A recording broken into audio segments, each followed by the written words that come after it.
En el programa de hoy, delincuentes liberan a monjas secuestradas en Haití. Siguen cautivos los hermanos del Sagrado Corazón. Desde México, la Iglesia plantea a los candidatos a las elecciones un pacto en favor de la vida y la eficaz conducción del país. Desde Venezuela, presidente de los obispos pide al gobierno que termine con la persecución a sus opositores, cuyos derechos ciudadanos no respeta. En Perú, desconocidos le arrancan ojos y corazón a una imagen de la Virgen de Fátima, los feligreses en vigilia de reparación. A 2 años de la guerra en Ucrania, en nuestro especial le presentamos un orfanato de la iglesia que recupera niños víctimas del conflicto. Hola Natalie, y cerrando la semana. Así es, Eddie, cerramos la semana y contentos de estar con nuestros televidentes informando desde nuestros estudios en Lima, Perú. Gracias por acompañarnos en EWTN Noticias. Soy Eddie Rodríguez Morel. Bienvenidos, yo soy Natalie Paredes. Empezamos las noticias desde Haití contándoles que las 3 hermanas de la Congregación San José de Cluny, secuestradas en su casa el martes 5 de marzo último, fueron liberadas el miércoles último. La noticia fue confirmada por una fuente cercana a la iglesia, según medios locales. No se ha revelado ninguna información relacionada con las condiciones de su liberación. Hasta el momento, 6 miembros de la Congregación de los Hermanos del Sagrado Corazón siguen secuestrados también por una pandilla. Desde el 23 de febrero hay un llamado a la oración para que logren su libertad sin daños a su integridad física. En Haití se vive una intensa crisis de violencia e inestabilidad política. Y en México la iglesia hace su aporte en ideas para fortalecer las propuestas de los candidatos en las próximas elecciones. Sobre esto y más nos informa nuestro corresponsal Diego López Jolín. Para resguardar la seguridad de sus fieles, una parroquia en la localidad de Felipe Carrillo Puente, mejor conocido como La Ruana, en el estado de Michoacán, tuvo que cerrar sus puertas, así como también suspender toda actividad religiosa. En un mensaje difundido en su página de Facebook, la parroquia de Santa María de Guadalupe expresó su preocupación por la situación en la que se encontraba la comunidad. Estamos en estado de riesgo, oremos por la paz de nuestro pueblo, se leía en el mensaje. Durante el 27 de febrero se registraron enfrentamientos armados en la comunidad de La Ruana. Por seguridad de todos, todo el día miércoles 28 de febrero la iglesia cerró. No obstante, los días seguidos se retomaron las actividades ordinarias. En esa comunidad forma parte del municipio de Buenavista, Tomatlán, en la zona pastoral de la diócesis de Apatzingán.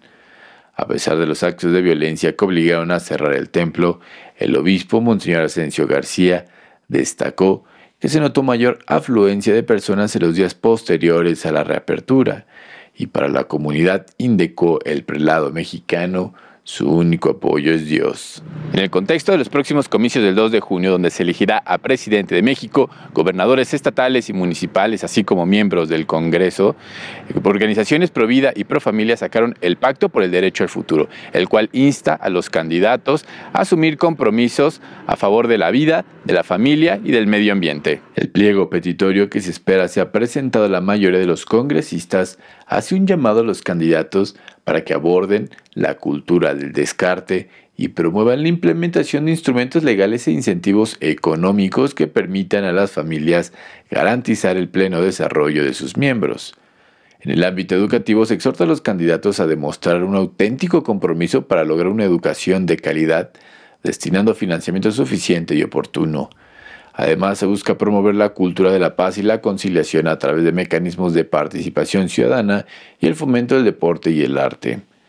El pacto también busca impulsar el trabajo digno mediante regulaciones y alicientes que salvaguarden una equitativa relación patrón-trabajador.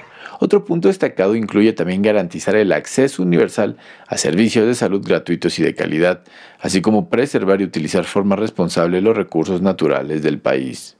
En el contexto del Día Internacional para la Mujer, la Iglesia Católica hizo un llamado hacia la igualdad, el cual según los obispos debe traducirse en equidad de oportunidades laborales, educativas, políticas y también eclesiales. En un comunicado, la Conferencia del Episcopado Mexicano alentó a toda la sociedad mexicana a valorar, respetar y promover la dignidad de los derechos de las mujeres, superando toda forma de discriminación y de violencia. Para los obispos, el actual contexto mexicano, caracterizado por desafíos sociales, económicos y políticos, requiere reafirmar el papel esencial de la mujer en la construcción de una sociedad más justa, fraterna y solidaria.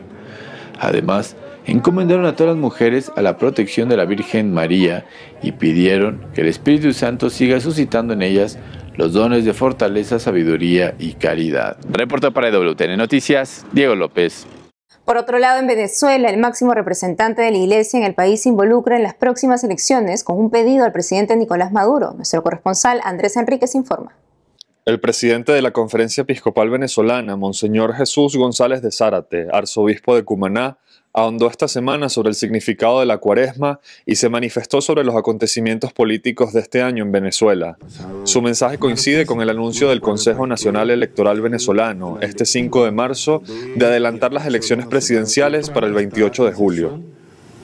Las elecciones presidenciales en Venezuela se han celebrado tradicionalmente siempre en los últimos meses del año. Sin embargo, esta decisión puede interpretarse como un mecanismo para sacar rápidamente del escenario político a María Corina Machado. Sobre Machado pesa una inhabilitación política que le impide postularse a cargo público alguno. La candidata opositora se ha mantenido firme en su intención de participar en las elecciones, aunque hasta el momento no se conoce cómo vaya a lograrlo. Un proceso electoral democrático requiere de la valentía de la conversión, por la cual salgamos de la esclavitud de los repetidos planteamientos y promesas falsas presentados como verdad, afirmó el presidente de la Conferencia Episcopal Venezolana. Monseñor González considera que este es un año decisivo para la democracia venezolana y remarcó que los ciudadanos del país desean unas elecciones que sean conformes a las garantías contenidas en la Constitución y las leyes, y que conduzca a los grandes cambios que necesita el país. Las palabras del prelado siguen la línea de la exhortación pastoral publicada por el episcopado venezolano en enero, en el que pidieron a los dirigentes políticos asumir un compromiso para reconstruir el país y proteger la dignidad de la persona humana. No hay duda que en el presente momento histórico el sufrimiento de nuestro pueblo es grande y los desafíos de Venezuela son enormes, y no podemos permanecer indiferentes ante esta realidad, puntualizó Monseñor González. Ambos países están llevando adelante una... Además, el prelado pidió que cese la persecución del régimen de Nicolás Maduro con aquel que piensa distinto y que termine la violación de derechos ciudadanos como mecanismo de control político. Para lograr un cambio real en Venezuela, Monseñor González resaltó la importancia de la conversión a la que invita la Iglesia en este tiempo de Cuaresma. Para el país, expresó el arzobispo de Cumaná, este tiempo debe ser uno de pequeñas y grandes decisiones que logren transformar la cotidianidad de los venezolanos. En Caracas, Venezuela, Andrés Enríquez, EWTN Noticias. Y en Lima, Perú, se encuentra un enviado del Papa para evaluar la investigación que la Iglesia realiza Pro Ecclesia Sancta, Instituto de Vida Consagrada, por presuntas irregularidades financieras a raíz de un reportaje emitido el año pasado en televisión. La misión de Monseñor Jordi Bertomeu, oficial del Dicasterio para la Doctrina de la Fe, tiene lugar en la Nunciatura Apostólica hasta el próximo 12 de marzo. Escuchemos más noticias de la Iglesia en Perú con nuestra corresponsal Bárbara Socorro. Le arrancaron los ojos y el corazón. Así fue destruida la imagen de la Santísima Virgen María por desconocidos el sábado 2 de marzo en una gruta que divide dos distritos de la capital peruana. La estatua de la Virgen de Fátima se alzaba en el Cerro Centinela, en la Molina al este de Lima, por donde pasan muchos carros.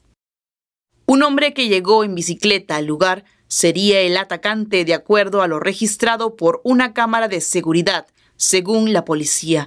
El alcalde se comprometió a restaurar la imagen y a mejorar la seguridad en el área. Para el párroco del Inmaculado Corazón en La Molina, Padre Martín Herrera, más allá de juzgar a atacantes, es una oportunidad para rezar por su conversión en esta Cuaresma.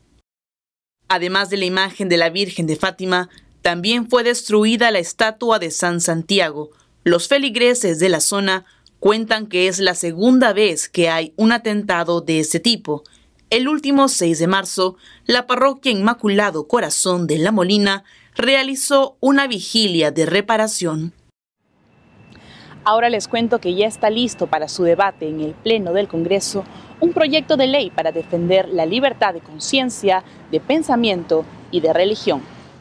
Congresista Muñante. Por convicciones morales o religiosas, la iniciativa de ley libera al personal médico y de salud de participar en un aborto o eutanasia, a los padres de familia de que sus hijos sean obligados a asistir a cursos o contenidos educativos y a los jueces o funcionarios de ejecutar sentencias para practicar abortos o eutanasia. Existe pues una coyuntura, ¿no? Un escenario de polarización en temas específicos como el aborto, la ideología de género, la eutanasia, que sin duda alguna en nuestro país generan mucha polarización.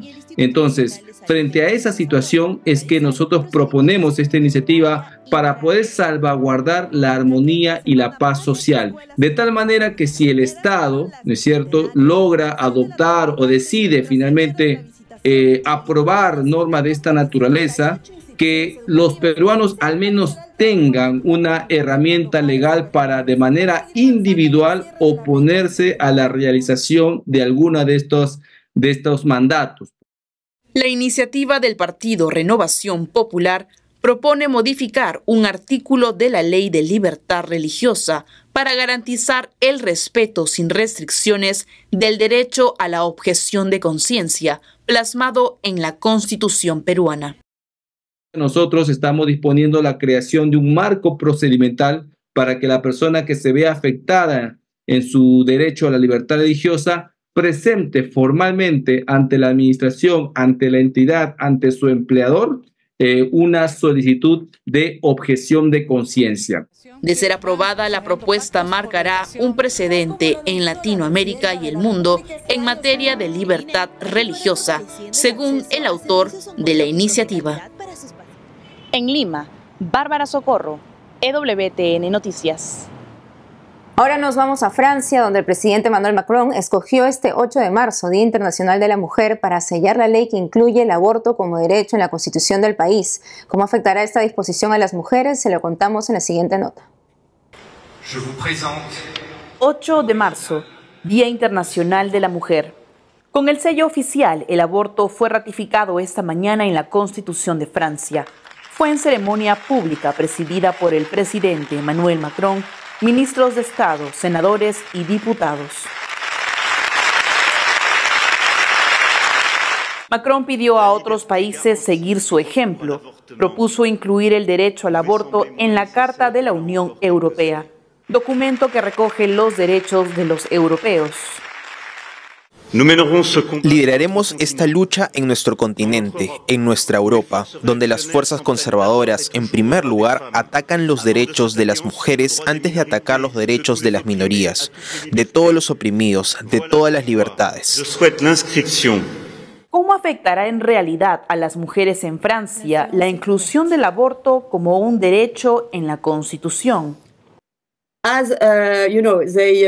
Como sabe, el derecho en la Constitución es una libertad garantizada sin ninguna garantía para tener en cuenta una situación que se podría evitar, una situación de pobreza o depresión para abortar. Muestra una falta de humanidad hacia las mujeres. También ignora el hecho de que nuestra humanidad comienza desde el principio de la vida. Por lo tanto, se hace más difícil, creo, implementar una verdadera política de prevención, evitar el aborto cuando es posible y cuando las mujeres quieren evitarlo. De acuerdo a Caroline Roux, el 73% de los franceses piensa que el aborto debería proporcionar más apoyo a las mujeres para evitar el aborto, mientras que un 92% considera que esta práctica deja secuelas psicológicas difíciles de afrontar. Una pausa y al regresar, a 2 años de la guerra en Ucrania, en nuestro especial, un orfanato de la iglesia recupera niños víctimas del conflicto. Además, o bien servimos a nuestra debilidad o a nuestro propósito. En el Día de la Mujer se estrena en Estados Unidos y más países Cabrini, película sobre la vida de Santa Francesca Cabrini, patrona de los inmigrantes. Regresamos con más noticias con Enfoque Católico.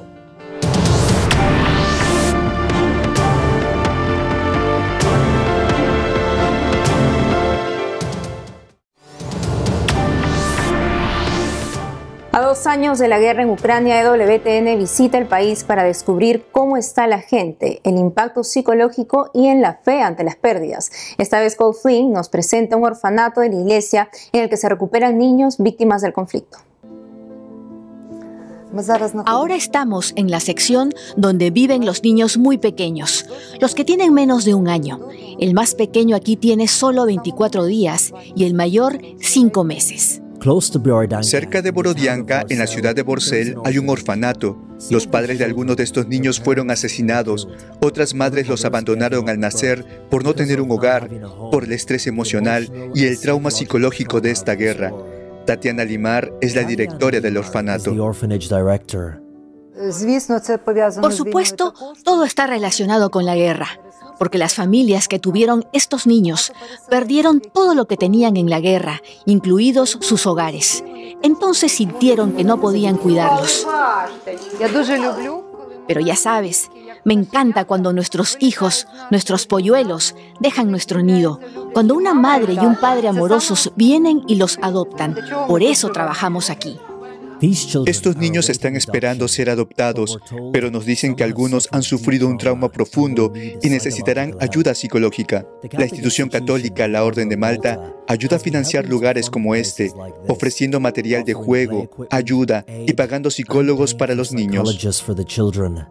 Bueno, puedo decir cuánto ha afectado la guerra a la sociedad, lo cual veo a través de los niños que ingresan a nuestro orfanato.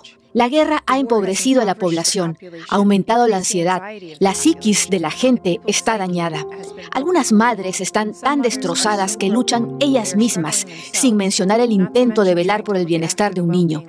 Y tan trágicamente se ven obligadas a dejar a su hijo con la esperanza de que tenga un futuro mejor, incluso si eso significa que será con otra familia. Para la directora Tatiana, cuidar de estos niños se ha convertido en la misión de su vida, después de que su marido fuera asesinado en esta guerra. Mi vida hoy se divide en 2 partes, antes de que comenzara la guerra y después de que comenzara la guerra. Antes de la guerra, tenía una familia numerosa. Tuve un esposo maravilloso y estuvimos juntos durante 30 años. Perdí a mi esposo. Ahora lo único que tengo es mi trabajo. Y en realidad, esto es lo que me mantiene adelante. Ahora le contamos que el padre Francisco José Delgado, sacerdote español, conductor del programa de YouTube La Sacristía de la Vendée, una tertulia entre varios presbíteros que llaman contrarrevolucionaria, anunció la suspensión de su emisión hasta nuevo aviso. Es luego de la polémica suscitada por un comentario que reconocieron de mal gusto sobre el Papa Francisco durante un programa. En su momento, el arzobispado de Toledo exigió a los presbíteros pedir perdón y así lo hicieron. Escuchemos al padre Francisco Delgado. Por eso, después de mucha reflexión y por nuestra propia voluntad, queriendo evitar poner a nuestros obispos ante la difícil decisión de conceder la victoria a nuestros enemigos, hemos decidido hacer una retirada estratégica. Quizá perdiendo una batalla, pero evitando perder la guerra. Es decir, que nadie se equivoque. Nadie nos obliga a nada, como tampoco se nos obligó a pedir disculpas, sino que nosotros damos ese paso libremente para que sea aún más evidente que no buscamos sino el bien de la Iglesia, a diferencia de aquellos que nos persiguen. ¿Qué significa esto en la práctica? Que suspendemos todos los programas de nuestros canales de la Sacristía de la Vendée hasta nuevo aviso. Se trata de adelantar la pausa que íbamos a hacer de todas formas para Semana Santa y alargarla por tiempo indefinido hasta que podamos ver que nuestra actividad no pone en peligro lo fundamental, por lo que hemos entregado nuestra vida hace ya muchos años, nuestro sacerdocio. ¿Servirá esto para que nuestros enemigos cesen en la persecución? Es evidente que no, porque ellos solo quieren el mal y posiblemente nos persigan con más saña. Sin embargo, creemos que nuestro gesto puede hacer que aquellos que tienen el poder de defendernos hagan por fin que se imponga la justicia y la verdad ante tanta maldad y calumnia. Ni que decir tiene que, siguiendo el mandato del Señor, perdonamos de corazón a nuestros enemigos y a los que nos han dado la espalda y rezamos por su conversión. Cada 8 de marzo la Iglesia Católica celebra la fiesta de San Juan de Dios, fundador de la Orden de los Hermanos Hospitalarios, llamados a servir a los que sufren. Desde Costa Rica, el padre José Alberto Zúñiga, párroco de San Juan de Dios Desamparados, dentro de la Arquidiócesis de San José, nos cuenta más sobre el patrono de su parroquia.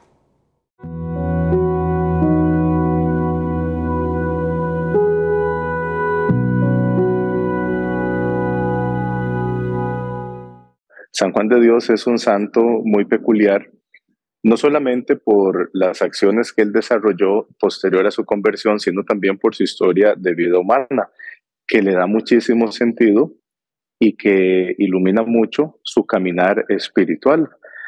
Algunos de sus biógrafos dicen que nació en Toledo, España. Otros indican, sobre todo los primeros, que nació más bien en Portugal. Sin embargo, coinciden todos que fue en el año 1495, ya sea a finales del siglo XV, y él se dedica, entre otras cosas, a ser pastor. Después entró en la milicia. Estando en Granada, entonces es cuando se da el encuentro con otro gran santo, San Juan de Ávila. Y escuchándolo en una predicación, aquella predicación toca su corazón y es cuando viene entonces el momento de la conversión de San Juan de Dios. Deja de hacer las penitencias que estaba realizando públicamente y empieza entonces a buscar un lugar, una casa, donde poder él instalarse y empezar a recibir personas enfermas, mentales, de algún otro tipo de enfermedad. Y la medicina que San Juan decide dar no es una medicina creada por la ciencia, sino que es la medicina de la caridad. Lo que él sufrió en aquel momento lo lleva a comprender que el buen trato, que la amabilidad, que las atenciones caritativas iban a ser una medicina que iban a sacar adelante a todos los enfermos. Y empieza a acoger, como les decía, a todo tipo de enfermos, incluso a niños huérfanos, a personas adultas mayores, y es donde empiezan a crecer y a nacer los hospitales modernos y algunas personas entonces interesadas en asociarse a él en la ayuda y en el cuidado de los enfermos van uniéndose, y es como nace entonces la Orden Hospitalaria de San Juan de Dios, que conocemos nosotros incluso en nuestros días. Es un santo que nos recuerda que la conversión es posible, que tenemos que ejercitarnos en la caridad y que la santidad se comparte, que la santidad es posible cuando la llevamos adelante entre todos, ayudándonos y motivándonos en ese camino que nos lleva hacia Dios.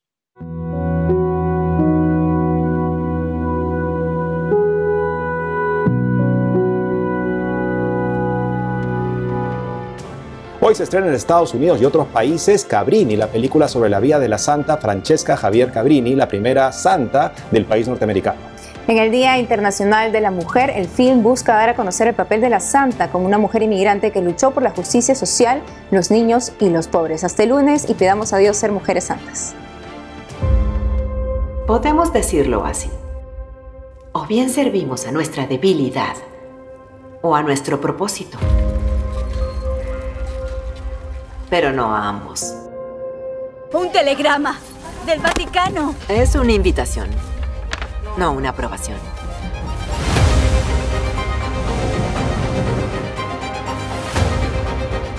Madre Cabrini, quédese donde pertenece. Lombardía es el alcance de su trabajo. Es porque soy mujer. Si la nombro la primera mujer en liderar una misión en el extranjero, toda la iglesia la verá como prueba de lo que las mujeres pueden o no pueden lograr. Comenzará en Occidente. Abran los ojos. Observen todo. A ellos hemos venido a servir. Cuidado, madre, o este lugar la devorará. Incluso las ratas viven mejor que los niños de Five Points. ¡Las ratas! Entonces deberíamos llevar la alcantarilla a ellos. El problema es que tengo que escribir artículos que la gente lea. No es seguro, ni para usted ni para sus protegidas.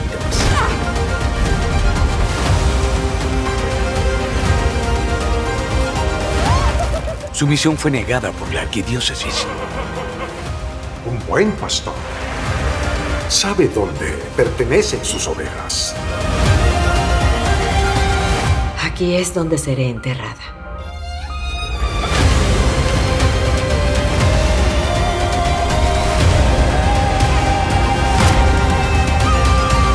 El mundo es demasiado pequeño para lo que planeo hacer.